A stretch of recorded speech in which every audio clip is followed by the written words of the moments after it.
Season 4 is here, which means another new settings video for you guys, and good news, it appears as if the sun has finally been fixed this season, which means I'm going to be going really hard on getting the best NVIDIA filters for you guys over the next couple days. So if you're new here and you're interested in NVIDIA filters, make sure you click that subscribe button. But let's just get right into all the settings. All right, we're going to be starting with Windows settings. So the first thing I want you to do is go down to the search bar and just type background apps, and you're going to see the best match says background apps right here. Just click that. It's going to open this up, and all you have to do is check this off right here where it says let apps run in the background. If you don't check this off, all these apps are going to be running in the background while you're gaming, and we just don't want that. So close out of that, and then after that, we are going to go back to the search bar and we're going to search power, and you're going to see at the top here it says power and sleep settings. So we're going to click that, and it's going to open this up right here, and on the right side here you're going to see additional power settings. So click that, and then make sure this is checked right here where it says high performance. It could be under this little drop down menu, so if you're not seeing it, it could potentially be under there, but just make sure high performance is checked here. After you're done with that, we're going to close all this out and again go back to the search bar and type game, and you're going to see game mode settings right here. So we're going to click that, and the first thing you're going to want to do is you're going to want to go up to Xbox game bar here on the left side, and you're going to want to make sure to check this off because this is going to actually impact your performance in game. And then once you do that, we're going to go back down to game mode on this left bar here, and we're going to make sure it's checked on. Now, not everyone's going to have this next setting, but if you do, on the right side here it'll say graphics settings, so click that, and you're going to want to turn this on here where it says hardware accelerated GPU scheduling. Not everyone's going to have that setting, and I heard some people have had issues with this setting, like with their game crashing and stuff. So if you are someone who's having issues with your game, turning this back off could actually help you. But for the majority of you guys that have this setting, this is going to actually improve your performance. Then we can just click out of that, and we are done with the Windows settings. This next part of the video is only for people with NVIDIA graphics cards. So if you don't have an NVIDIA graphics card, just skip ahead in the video a little bit. But all we're going to do is right click the desktop, go to NVIDIA control panel, and once that opens up, you're going to see adjust image settings with preview here on the top left. Down here, you're going to see it says use the advanced 3D image settings. So make sure this box is checked here. And once you check that box, go back to the left side where it says manage 3D settings, and you're going to copy all the settings that I have right here. I'll scroll through them kind of slow for you.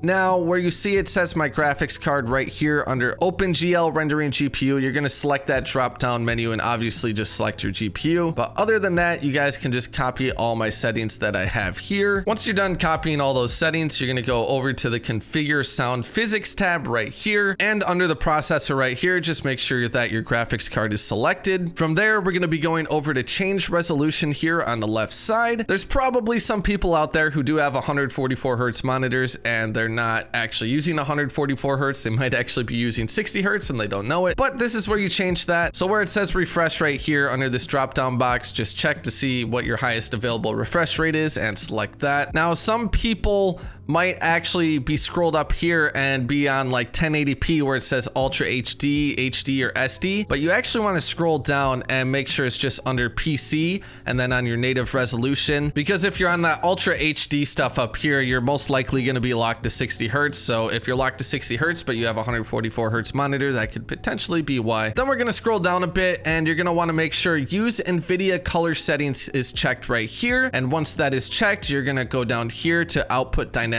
range, and you're going to change this from limited to full, and always make sure you guys are applying your settings every time you finish one of these tabs. Now, this next part is for people who don't use NVIDIA filters and their game just looks a little washed out and they want to give it a little more vibrance, make it look more colorful. So what you're going to do is go to adjust desktop color settings right here on the left, and then you're just going to mess with this digital vibrance tab. As you can see, when I put it up to 100, it just makes everything on my desktop more colorful. Then when I put it back down to 50, it looks a little more washed out, which is the default setting. So I add my vibrance through the NVIDIA filters, but if you're not using NVIDIA filters and you just don't want to use NVIDIA filters, but you want to make your game look a little better, you can adjust this setting to your preference. And as always, make sure you click the apply button once you're done. From there, we're going to be going to the adjust video color settings down here on the left, and make sure your monitor is selected and go to with NVIDIA settings right here. Just check that. And then you're going to go to the advanced tab right here, click full, and then again, make sure you apply your changes changes, and then we're done with the NVIDIA control panel. Now that we're in the game, have you guys noticed how washed out the menu looks here? It looks really bad, but that's besides the point. Anyways, I know this options button is not working for whatever reason right now, so all you got to do is click F3 and it opens up your settings. If you have one of those keyboards where you don't have like the F1, F2, F3 buttons, you can just hop into a game and then open up your options from there. It works perfectly fine. But we're going to start with the mouse settings here for all you mouse and keyboard players. So I play on 400 DPI and my sensitivity is 6.12 for all those who are curious about that. But we're going to want to click advanced right here.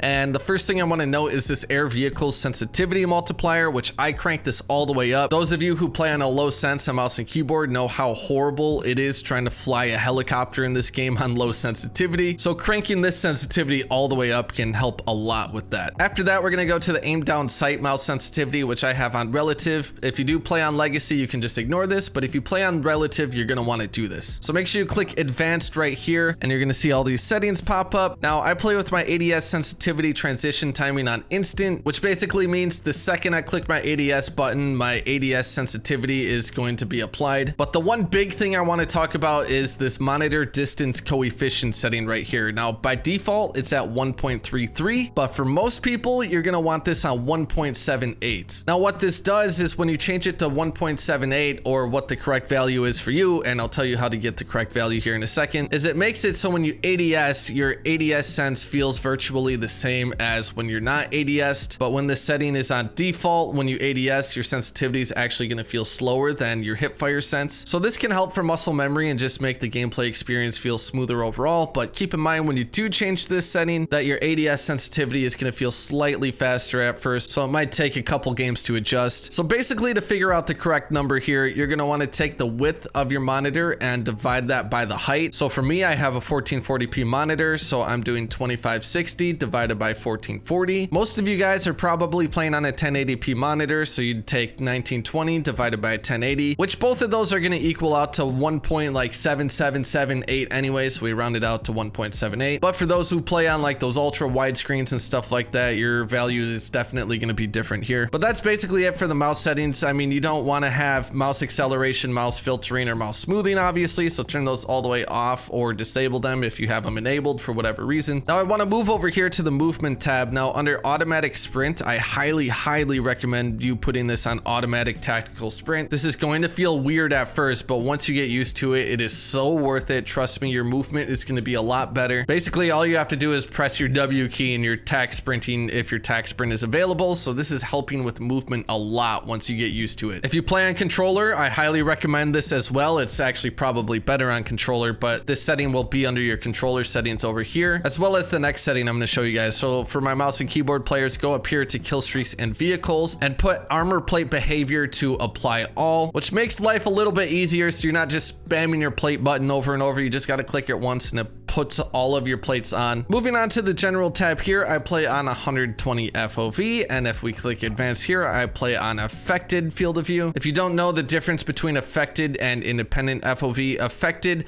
basically makes it so when you ADS, your FOV is the same as what you have your actual FOV set to, but if you have it set to independent FOV, your FOV is just going to be what the default FOV is when you ADS. So you basically, when you ADS, you'll be getting 80 FOV on independent. So with it on affected and a hide field of view, it makes it look like you have a lot less recoil. It's visual recoil and it makes it a lot easier to hit shots. So I highly recommend switching this to affected if you haven't yet. And then I see a lot of people always messing up their brightness settings. They'll just crank the brightness all the way up and it's actually going to make your visibility a lot worse. So all you want to do is just reset this to 50 and just move it up inch by inch until you see where it says barely visible here. You see the MW logo barely visible. It's as easy as that. And it's going to make visibility a lot better than just cranking this setting up. Now, if we scroll down here a little bit, you are going to see minimap shape. And I know not everyone knows about this, but I feel like most people know about it, but I'm going to say it anyways. You want to change your minimap shape to square. It's going to make the minimap bigger. And when you have a UAV up, it's just going to give you more visibility on the minimap. Because what if there was a guy on your UAV up in this top right corner here on the circle minimap? You're not going to spot that. So you definitely want to change this to square. And under general here at the bottom is also how you turn your FPS counter, your server latency, packet loss, all that good stuff on. So if you didn't know how to do that, that's where it is. It's right here. Moving on to what probably most of you guys are here for, and that is the graphics settings. So as always, I recommend you play in full screen mode. This is just going to minimize your input lag. Playing in full screen borderless isn't bad. You're going to get the same performance, but you are going to get a slight bit more input lag. So I highly recommend just playing on full screen mode. Under display adapter, obviously just make sure your GPU is selected here. It should be by default. And then for screen refresh rate, obviously just make sure you have the highest value set here. And then for render resolution, make sure this is set to 100. Aspect ratio, you can leave this at automatic. VSync or sync every frame, we want this disabled. This is going to add input lag, and we do not want input lag. But if you're getting really bad screen tearing, you could turn this on and that should fix it. But then again, it's adding a lot of input lag, so I would rather take the screen tearing even if I am getting it. Then for custom frame rate limit, I have this set to custom, and I click advanced and I turn it all the way up so I can just get as many frames as I possibly can, even though I'm not going to get up to 300. I like to let my game get as many frames as possible, so I turn it all the way up. And then for menu custom frame rate limit and out of focus custom frame rate limit, I just put these down to 60, so my graphics card isn't working insanely hard when I'm just in the menus. Scrolling down, we got NVIDIA highlights, which I disable. If you enable this, it's just going to always be recording random stuff, and you don't want that. But if you do want to use shadow play or whatever, you can still use that with this disabled. It's just when you have this enabled, it's going to be recording random stuff, and we don't really want that. NVIDIA reflex low latency, we want this enabled plus boost. Now I haven't noticed that this actually really improves my frame rate, but I have noticed that it does improve input lag, so we want to have this enabled plus boost. Display gamma, if you're playing on a monitor, leave this at 2.2. If you're playing on a TV, you could change it to 2.4, but for the majority of you guys, you're going to be on 2.2. Now for streaming quality, I have this on normal, but if you are on a really low end setup and you have less than 4 gigabytes of VRAM, you might want to put this on low. Texture resolution, I have this on normal, and again, if you are on a lower end system, I would recommend putting this on low, but the difference between low and very low is very negligible. So if you're playing on a low end system, I would really recommend low, but for the majority of you guys who are on a decent PC, I would put this on normal. Texture filter anisotropic, I have this on high. I've noticed no impact on performance when I put this to high, and it just kind of makes everything pop a little more, so we're putting this on high. Now keep in mind, I tested all these settings on this current PC I'm on right now, and I also tested it on my other PC that has a 2070 in it, and these settings are great on both PCs. So I know there might be some of you guys out there thinking I just optimized these settings only for my PC, but that's just not the case. Then for particle quality, we're going to want to set this to high. It actually boosts your FPS putting this to high, which is very odd, but it is what it is. We get better visuals and better performance, so keep it on high. Bullet impacts and sprays, we keep this enabled. Tessellation, we set this to all. Now the difference between all and disabled is a matter of like 1 FPS, so I would recommend putting this to all. And again, it just kind of helps make everything in the environment just pop a little bit more. On demand texture streaming, we're going to disable this. We don't want textures downloading to our computer while we're playing the game. That could make some people lag. Scrolling down, we got shadow map resolution, which I keep on low. Shadows are a big performance hog, so we want to keep this on low. Cache spot shadows and cache sun shadows, we enable both of these. Basically, it's storing information in your RAM, which is going to speed up the rendering of frames, and it improves performance slightly, so we want to enable both of these. Particle lighting, we have this on low. Ray tracing, if you have this option, we always want to disable that. This is going to impact performance an insane amount. Ambient occlusion, I was testing this a lot last night. I really like how the game looks on both. It just kind of made everything pop a little more, but I was also losing about 5 to 10 FPS on average on both PCs, so I'm going to decide to disable this still. And screen space reflection, we have disabled. And then we got a lot to talk about here. So filmic strength, we'll come back to this, but DLSS, if you do have this option, is a weird one in my testing, because ever since I got this new graphics card, I now have a 3080 Ti. If I enable DLSS on any setting, it's really not improving my performance like whatsoever. It was improving the 1% and 0.1% lows just ever so slightly, so it wasn't worth it for me to even put this setting on. But then when I went back and tested it on my other PC with a 2070 in it, it was improving my frames by about 30 FPS on average. So I'm not going to be able to tell you exactly what to put on here, but I will tell you if you are using DLSS that you want to use it on quality. The other settings just make the game look blurry, and you just don't want this game to look blurry. quality. Now, even on quality, I've heard people say that some things look kind of blurry out in the distance, which I haven't really noticed. But even if you do get that slight bit of fuzziness in the distance, I think that's worth the trade-off, because like I said, with my 2070, I was getting a 30 FPS improvement, which was huge, because with DLSS off, I was getting around 100 or less frames at 1440p. So you're gonna have to test this out for yourself and see if it's actually improving your frames or not. Now, if you're playing at 1080p, just don't even worry about DLSS. Just keep it disabled. And then for anti-aliasing, I really like this on the Filmic SMAA-T2X. It really gets rid of that shimmering effect that you'll see in a lot of trees, and overall, it just gets rid of all the jagged edges, and the game just looks really nice. But then again, putting this setting all the way up to this Filmic SMAA-T2X is going to be impacting frames a good amount. In my experience, I'm losing about 10 FPS by putting this all the way up. So if you don't mind the jagged edges and the shimmering in the trees, I mean, you could turn this off or even put it at the SMAA1X, which will actually boost your performance, but I really prefer it on this setting here. I think the game looks a lot better and it really improves visibility, so I highly recommend this setting. But if you're really struggling for frames, you could turn it off or put it at the 1X setting. Now, if you do have this at the Filmic SMAA-T2X, you can turn filmic strength all the way down, but if you play with it off or on the 1X, you're gonna want to turn filmic strength all the way up. So this is gonna depend on what setting you're running. And then field of view, we're gonna want to disable this. This is just making your visibility horrible. We don't want that. Along with world motion blur and weapon motion blur and film grain, disable this and turn film grain all the way down. This is just really going to impact your visibility in the game. And then last but not least, we have dynamic resolution, which we want disabled. Once you're done, make sure you click apply settings, and keep in mind sometimes when you open up your game, these catch sun shadows and catch spot shadows